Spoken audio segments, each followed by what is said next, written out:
Ayan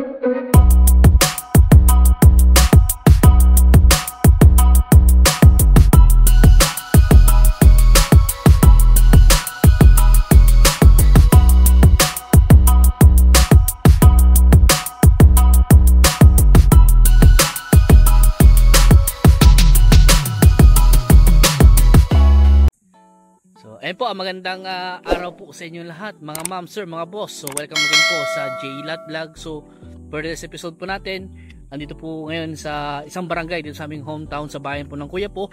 At meron po kaming ipapakita po sa inyo na property po dito na nakaalong provincial road po siya o provincial highway. So ito pong property na to ay meron pong sukat na 15 hectares po ito. Ito po ay residential po siya na mango farm. At ito nga po ay meron po siyang 400 daw po na puno ng mga mango farm po itong property nito na may bahay na po siya na bungalow at maluwang yung kanyang frontage at yun nga po sabi ko nakaalong provincial highway o provincial road po siya.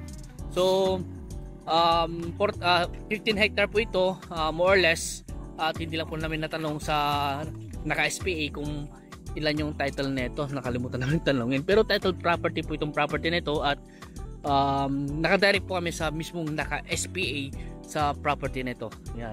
So binigyan na po ng SPA po yung source po namin para at least isang kausap na lang po at hindi maraming kausap. Yan. So ito po ay nakaalong provincial highway. Ito po yung way po na papunta po sa bayan po ng kuya po, sa may town proper ng kuya po. Siguro estimate ko na sa mga 10 minutes driving po siguro. Ayan. At ito naman po yung way na papunta po sa bayan po naman na po ng Talugtog, Nueva Ecija. Siguro estimate ko nasa mga 30 minutes driving. Tapos yung sa Tiplex, ang exit papunta po sa property nasa mga 15 minutes po siguro driving. So ito na po yung property na ibinebenta. Simula po doon sa part po na yun. So may boundary po niya doon na nakabakod nitong property nito. At pag ganun po siya hanggang doon po sa lagpas po ng gate sa Pandaron. Siguro nasa mga 100 meters po yung kanyang entrada. At ito nga po ay may bakod na, pero ganito po yung bakod po niya. Naka-bobwire po siya na yung mga kahoy po niya ay kawayan at may mga puno rin pong nakatanim sa may baho. So yun na yung pong ginawa nilang pinaka-fence po niya, pinaka-poste po niya. So tara, Rick. So ito po, buksan na po namin itong pasukin po natin itong property na ito. Ito nga po ay dito po lang sa bungad, may gate na. At ito nga po yung bahay na kasama po sa bentahan, yung bungalow house. At ito nga po yung masaradong gate. Tapos ito nga po yung mga mangga po niya, may mga duhat po, may mga siniguelas, may mga tawag dito yung tawag dyan ba? So yung maasim? Tamarin o ano yan? Sweet tamarin yan, di ba? So source of water po niya, deep well, wala pa nga pong nawasa dito. At ito nga po ang presyo po ng property nito ay 160 per square meter daw po. Ayun po sa aming source sa yung naka-SPA po din sa property na ito. Yan, meron po mga puno ni Chico. At dito nga po ay meron pong solar dryer po ito o yung plaza, konting plaza. Tapos ito po yung bahay. Tapos dito po nga po yung mga caretaker po. So ito po yung source po ng water po nila. Ayan. So ito nga pong property na ito, meron na pong kuryente. Nakakabit na po yung kuryente at yung internet connection andyan lang po, pero wala pa po nakakabit na internet connection. So papakabit na lang kung sakasakali. So ito po yung bahay. Kung gusto nyo renovate na po natin. At ito po may mga bodega po siya. Ano pa? Ayan to. Ayan po. So may mga, ito po yung bodega. Ito nga po yung ibang mga building na nakatayo dito. So ipapakita ko rin po sa inyo dito yung kanyang source of water, dahil dito po ay meron po siyang deep well dito sa part na yan. Yan, di ba boss? Deep well yan, di ba? Deep well yan. Laking deep well. Yan. So yung kanyang drone video po, siguro po kukuha na lang po ni Boss Jason pag gumaling na po siya, dahil tinamaan po at nilalagdat po siya. So ito yung kanyang deep well. Tapos ipapakita ko sa inyo yung kanyang makina. Yan, yung makina po ng deep well. Yan po, yan po yung makina po ng deep well po niya. Malaking deep well, ng makina ng deep well ito eh. Uy, yan po. Yan po.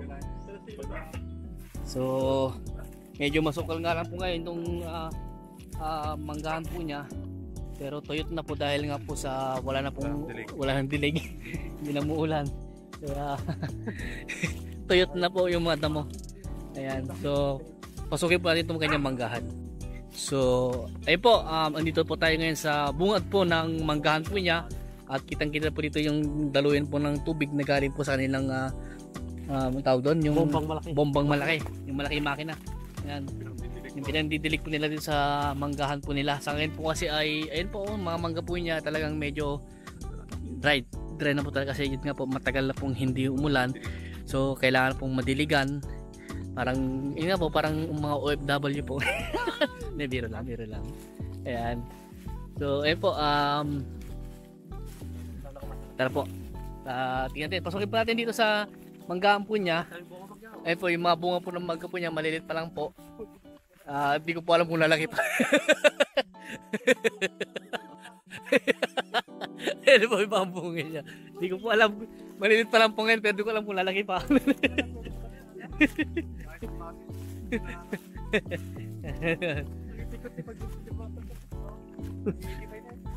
Ayan po. Iba naman boss, malaki naman. Talagang yung puno na yun, talagang malilit na. Siguro may katandaan na yung mangga. Ayan, ulitin ko po, ito po ay meron na pong 400 po, more or less po, na puno ng mangga. Ayan, at itantyak pong edad ng mga mangga, siguro sa mga 50 years, gano'n. 50 years pa siguro itong mga to. Aba, wala pa siguro. Pero may asim pa. Pero may asim pa. Sa 20 years. Pag kinain mo yung mangga, maasim talaga. Kasi yung mga karamihan native eh. Laki nga. Laki na, yun, laki ng puti naman. May asim pa yung mangga. Ayan.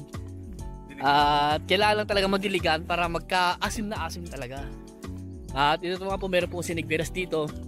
Nanuyot na rin yung kanyang dahon, pero ang pumalit po, bunga naman. Ganun po talaga sinigwelas. Pag bumunga po yan, nawawala yung dahon. Pag wala na pong bunga, dahon naman yung papalit. So meron pong puno dito ng ano to, kay Mito. Ito talagang ramdam na po niya yung El Nino. Yung dahon niya. Nandiligan. Ayan. May mga bunga pa yung mangga. Siguro itong mga to, ano lang to, namungang hindi na sprayan siguro, o voluntaryo tawag doon. Pero marami talagang yung mga mangga niya, malilit pa lang. Pero laki na. So, kahit himasin, di nalalaki to ha. Ayan. Ayan po, mga mangga po niya, bunga ng mangga. So ito yung mga damo po niya, talagang nanulit na po yung mga damo. Madaling linisan na lang po ito. At may mga tao lang po tayong pwedeng maglinis kung sakasakali po. Ayan. So tara po, punta natin yung ibang part ng property. So ayan po, andito po tayo ngayon sa ibang part po ng 15 hectare. At ito naman po ay manggahan pa rin po talaga yung ating makikita dito. At ito po ay medyo may kapag green po yung mangga niya dito. Siguro dito medyo mas mano yung tubig dito, no. Kaya may mga pa. So dito malaki po yung mangga po niya. But ang daming mangga, dami niyang bunga. So ito hindi pa na-harvest. Hindi pa na-harvest. Tapos itong ibang mga mangga po dito, may mga bulaklak pa, pero yung mga iba may pa. So ito na ba yung ibang portion, ibang part po ng manggahan naman po niya. Ayan. May fish pan ba yan? May fish pan daw po. Ayun po sa ating kasama, si Boss Cedric. Humpty Dumpty. So saan tayo dadaan? Ikot tayo. Ayan. So para makita niyo po yung niya, ibang mga part ng property. So dito po may mga bakod pa rin po, pero kailangan nga po nating i-repair yung iba dahil natanggal na po yung mga poste po niya, dahil yung mga poste po ng bakod ay kawayan lang po siya. So kung kayo po makakabili, mas maganda po siguro kung i-concrete post na lang po natin, baguhin po natin yung kanyang bakod. At yun nga, sabi ko naman po, nangunguntata rin po kami ng bakod. At yung mga nakabili po kliyente po sa amin, nagpabakod na po sila sa amin. At with gate na rin po yun. Pero yung gate po niya ay hindi naman po yung talagang kagandahang gate. Kumbaga gate lang po ng pang farm. Ayan. So ito po, ibang portion po ng manggahan po niya, ibang parte ng manggahan. Dito naman po ay mas marami po mangga dito kaysa dun sa unang na videohan po natin. So dito po ay mas marami po siyang mangga. Siguro dito yung mga mangga po niya na yung mas maraming volume, maraming mangga. Uy, ano yun? Nagkakahulog yung mangga. Ayan. Dito, ano? Oh, mas maganda yung ano dito. Malago. Ayan, sa talagang ganito po talaga dahil summer nga po kaya nanunuyot po sila. Dahil matagal na nga yung hindi umulan, walang dilig. Kaya yung mga dahon po niya medyo nagkakaroon na po ng parang panunuyot. Ganoon din po yung mga kanyang mga damo. Ayan. So ano pa? Hindi man po na doon kasi masukal eh. Sa dulo. Layo na. So hanggang dito na tayo. Sa drone video na lang siguro. At ulitin ko po sa inyo, itong property nito ay 15 hectare. At ito nga po ay main farm po siya na may kasamang bahay na bungalow. At tawag dito, yung presyo po niya 160 per square meter. Pero dati pumunta tayo sa Mandaron, baka sakali punta tayo sa Mandaron. Ayan, so pupunta po kami sa ibang parte naman po ng property ulit. So ayun po, andito po tayo ngayon ulit sa isang ibang parte po ng property na ito na 15 hectare. Dito naman po sa part na ito ay manggahan pa rin. Ayan. Mas marami nga lang po yung mangga dito. At yun nga po, andun na po yung Barangay Road yun alam ko. Barangay Road. Kasi dalawaan po itong kalsada po nito back to back. Tapos sa side meron pa sa side. So back to back yung kalsada niya, tapos sa side meron din po. So hindi lang po sa provincial po yung kanyang entrada, meron din po dito sa side. Meron din, meron siyang backstage. Meron doon. May backstage siya. Ayan. So may frontage, may backstage. May kasamang may kuryente po, may poste ng kuryente pa may poste ng kuryente. Ayan. So umabot dito hanggang ano pala dito yung ano niya yung ano ng tubig. Ba, deep well yan. Kasi may nakita tayong deep well doon eh. Yung kalsada po. Yun yung kalsada Yun yung kalsada, Barangay Road. Simentado pa yata. Simentado. Simentado pa Namti-tamti. Ayan po. So, sa mga naghanap po ng mango farm na maraming mango po, bakit ito na po yung hinahanap nyo. At yun nga po yung presyo, 160 per square meter. 15 hectare po yung kanyang area.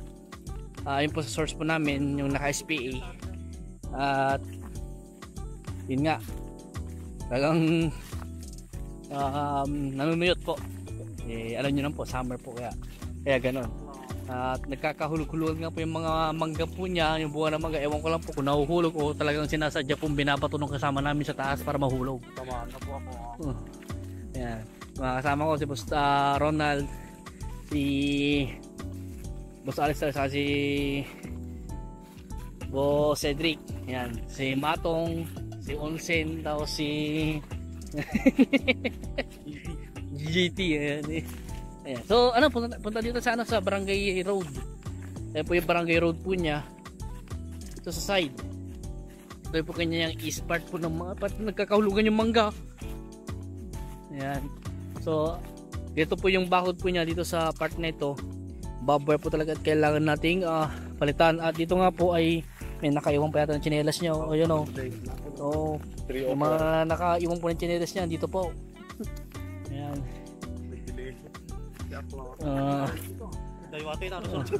Ayan. May papuntang barangay to. Ayan. So ito po ay ibang ito po yung Barangay Road naman po na pwedeng gumawa pa ng gate dito kung sakasakali. Ayan. At dito po ay may kuryente. Ayan po yung kuryente po niya. Ayan. Tignan po niyo po. Ang gandang pa yan. Maluwang nyo kanyang side stage. Ayan.